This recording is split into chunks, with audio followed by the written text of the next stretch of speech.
Hello students, आज हम करने वाले हैं क्लास 10th का एक और chapter. The name of the chapter is the sermon at Banaras. Now the question arise, sermon क्या होता है? सर्मन मीन्स रिलीजियस टीचिंग्स और religious lecture. As you can see, यहाँ गौतम बुद्धा बैठे हुए हैं एंड नीचे उनके डिसाइपल बैठे हुए हैं, यानी कि उनके फॉलोअर्स, एंड वो उन्हें एक लेक्चर दे रहे हैं। This is called a sermon. और ये बनारस में हो रहा था।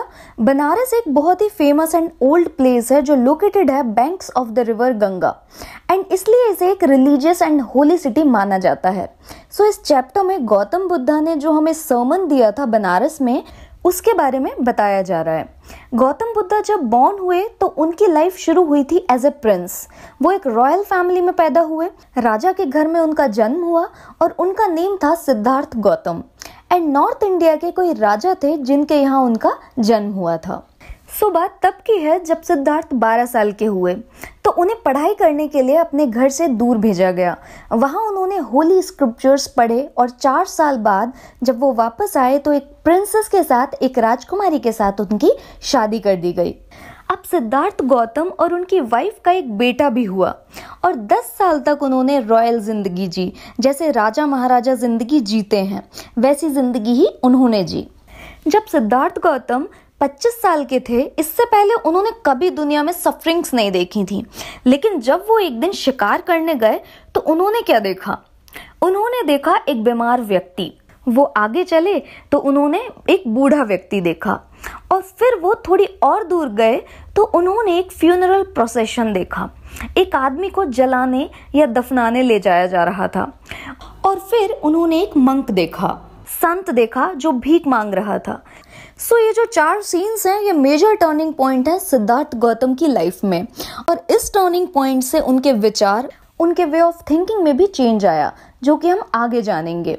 सो ये जो 4 साइट्स थे, जो सीन्स थे, जो अभी हमने देखे, इन्होंने सिद्धार्थ गौतम को हिला दिया।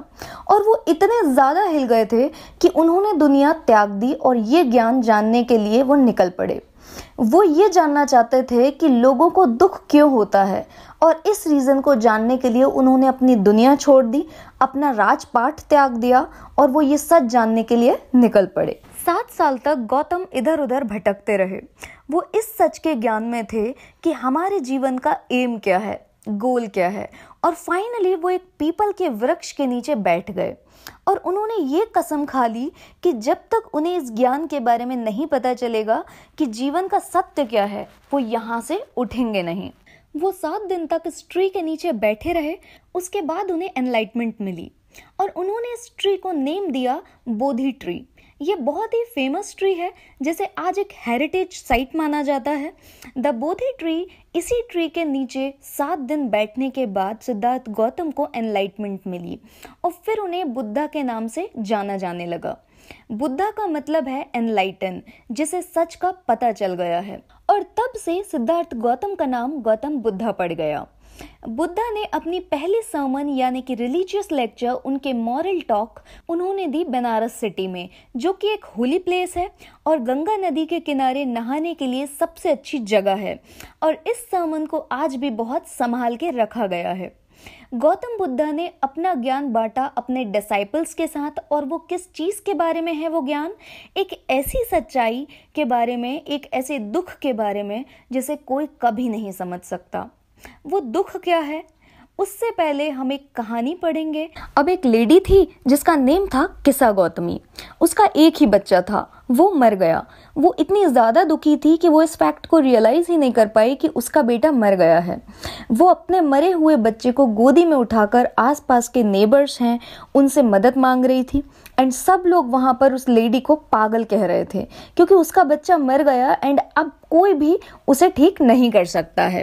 अब जैसे किसा गौतमी भटक रही थी, काफ़ी देर बाद एक आदमी मिला उसे, एंड उसने उसे कहा कि मैं तुम्हें कोई दवाई नहीं दे सकता, लेकिन एक ऐसा फिजिशियन है, एक ऐसा डॉक्टर है जो तुम्हारी मदद कर सकता है। किसा गौतमी ने कहा, प्लीज मुझे बता दो कौन मेरी मदद कर सकता है। तो उस आदमी ने उसे कहा कि एक शाक्य मुनि है जिनका नेम बुद्धा भी है, उनके पास जाओ, he will help you.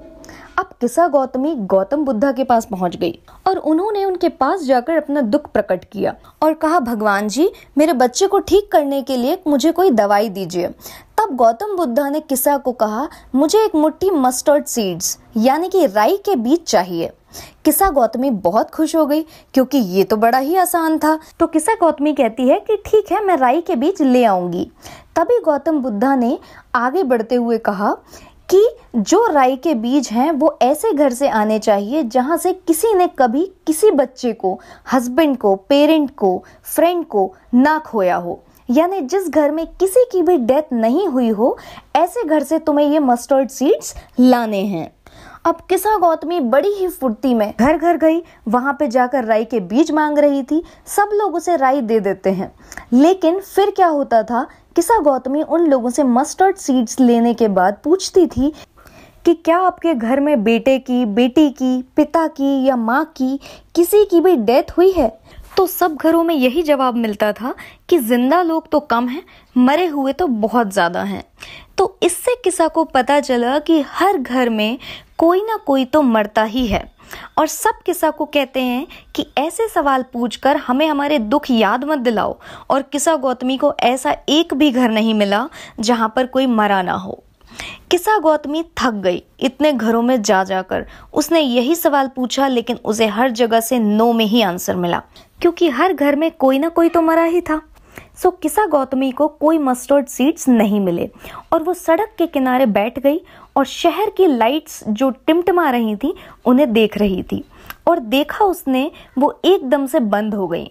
Finally किसा ने क्या रियलाइज किया, जब ये लाइट बंद हो गई तो हर जगह अंधेरा ही अंधेरा था। जब किसा ने उन लाइट्स को बुझते हुए देखा तो उसने क्या रियलाइज किया कि मनुष्य की जिंदगी और उसकी फेट है वो भी ऐसे ही लाइट की तरह फ्लिकर करती रहती है, कभी ब्राइट हो जाती है, कभी डिम हो जाती है और कभी बुझ जाती है। यही रियलाइजेशन ही गौतम बुद्धा के सर्मन का बेसिस है। सो किसा गौतमी ने ये रियलाइज किया कि मैं कितनी ज़्यादा सेल्फिश हूँ। मैं सिर्फ अपने बारे में ही सोच रही हूँ कि मुझे दुख है, लेकिन मैं ये रियलाइज नहीं कर रही कि सबने मरना है। Death is common to all. हर लिविंग बीइंग को एक ना एक दिन मरना ही होता है। वो कहती है ये जो जिंदगी है उसमें दुख फैले हुए हैं, लेकिन एक ही ऐसा रास्ता है जो कि हमें हर लिविंग बीइंग को इटर्नल बना सकता है, हमेशा के लिए जिंदा बना सकता है। वो रास्ता क्या है कि हम सेल्फिशनेस को सरेंडर कर दें, लालच को त्याग दें, हम एक ऐसी जिंदगी जिएं जिसमें हम सेल्फलेस होकर जिएं, कोई भी काम करते हुए अपना फायदा ना सोचें। तब हम इटर्नल हो सकते हैं, हमेशा के लिए जिंदा रह सकते हैं। तो गौतम बुद्धा सर्मन में कहते हैं जितने भी लोग हैं उन्हें एक ना एक दिन तो मरना ही है। उनकी जो लाइफ है उसमें दुख मिलेंगे, दर्द मिलेंगे और जिंदगी हमेशा ब्रीफ होती है, बिकॉज एक ना एक दिन इसका अंत हो ही जाता है। ये फैक्ट्स ऑफ लाइफ हैं, इन्हें एक्सेप्ट करना बहुत ज़रूरी है। यही गौतम बुद्धा के सर्मन का बेसिस है। एंड ऐसा कोई भी तरीका नहीं है कि जो लोग पैदा हुए हैं वो मरने से बच जाएं। हर इंसान किसी ना किसी दिन मरेगा ही। जब हम बूढ़े हो जाते हैं उसके बाद तो डेथ आनी निश्चित ही है और नेचुरल भी है, और सारे लिविंग बीइंग्स की यही प्रवृत्ति होती है। आगे गौतम बुद्धा ने एग्जाम्पल दिया। उन्होंने कहा कि जो फल पक जाता है उसका नीचे गिरने का चांस बढ़ जाता है, उसी तरह जो भी मॉर्टल्स हैं, जो भी इंसान है, वो भी किसी न किसी दिन मरेगा। अगर वो पैदा हुआ है तो एक न एक दिन उसे मरना ही है, और ये मरने का खतरा उसके ऊपर मंडराता ही रहता है।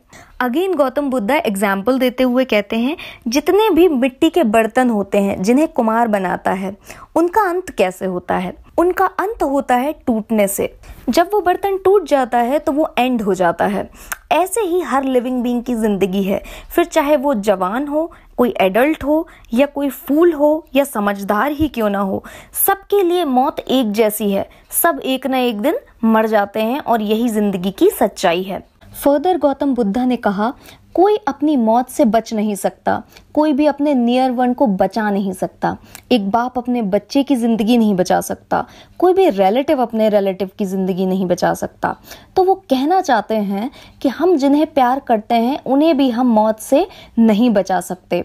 गौतम बुद्धा आगे कहते हैं कि इस बात का ध्यान रखना कि आपके जितने भी रिलेटिव्स हैं जो आपको बहुत प्यार करते हैं वो देख रहे हैं, वो भी दुखी हो रहे हैं, लेकिन वो कुछ कर नहीं सकते, वो सिर्फ देखते रहते हैं। और एक एक करके जितने भी मॉर्टल्स हैं, जितने भी लिविंग बीइंग्स हैं, जिन्हें एक दिन मरना है और वो मर जाते हैं। और ऐसा लगता है जैसे एक बैल को स्लॉटर हाउस में ले जाया जाता है काटने के लिए, वैसे ही उन्हें भी धरती से ले जाया जा रहा है। तो गौतम बुद्धा ने किसा को कहा कि दुनिया दुख दर्द से भरी हुई है, गंदगी से भरी हुई है, इसलिए आपको पता होना चाहिए कि ये दुनिया ऐसी ही है, दुनिया के चलने का तरीका ही ऐसा है। और जो इंसान इस सच्चाई को समझ लेता है वो अपने बिलव्ड वन की मृत्यु के समय पर दुखी नहीं होता। तो वो किसा को कह रहे हैं कि एक्सेप्ट कर लो कि तुम्हारा बच्चा मर गया है और इतने दुखी मत हो, बिकॉज दुनिया का सिस्टम ही है ऐसा। गौतम बुद्धा आगे कहते हैं कि रोने से, दुख मनाने से आपको मन की शांति नहीं मिलेगी, बल्कि आपका दुख और बढ़ जाएगा और आपकी बॉडी और आप ही इसमें सफ़र करोगे। So you all should understand this fact.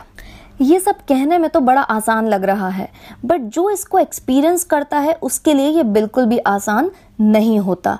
ये प्रैक्टिकली पॉसिबल नहीं है कि आपके किसी करीबी की डेथ हो जाए और आप दुख ना मनाएं। तो जो भी दुख मनाता है अपने मरे हुए का, तो वो इतना दुखी हो जाता है कि वो बीमार हो जाता है, पेल हो जाता है, वीक हो जाता है, लेकिन वो अपने डेड वन को बचा नहीं सकता। जिसे शांति चाहिए उसे दुख मनाना, कंप्लेन करना और दुखी रहना बंद कर देना चाहिए, तभी वो शांत जीवन जी सकता है। तो जो इंसान इस सारे दुख दर्द को ख़त्म कर देता है अपनी ज़िंदगी से, वो कंपोज्ड हो जाता है। कंपोज्ड हो जाता है मतलब अपनी फीलिंग्स को, अपने मन को नियंत्रित कर लेता है, बस में कर लेता है, तो उसे मन की शांति मिलती है। और जब मन की शांति मिलती है तो उसे दुख दर्द का भी कोई आभास नहीं होता। और ऐसा होने से उसे ऐसा लगेगा कि उसे भगवान ने आशीर्वाद दिया है। हर वक्त वो एक ही स्टेट ऑफ माइंड में रहता है और वो चेंज नहीं होगा। तो दुख ना करने से, मोह को त्याग देने से उसे कभी दुख नहीं होगा और वो अपना जीवन पीस में रहकर बिता पाएगा। So basically state of mind को नॉर्मल रखना है, न्यूट्रल रखना है, ताकि कुछ अच्छे या बुरे होने का फर्क ना पड़े। सो यही था द सर्मन एट बनारस में, and with this we come to an end of this chapter. Thank you so much for watching.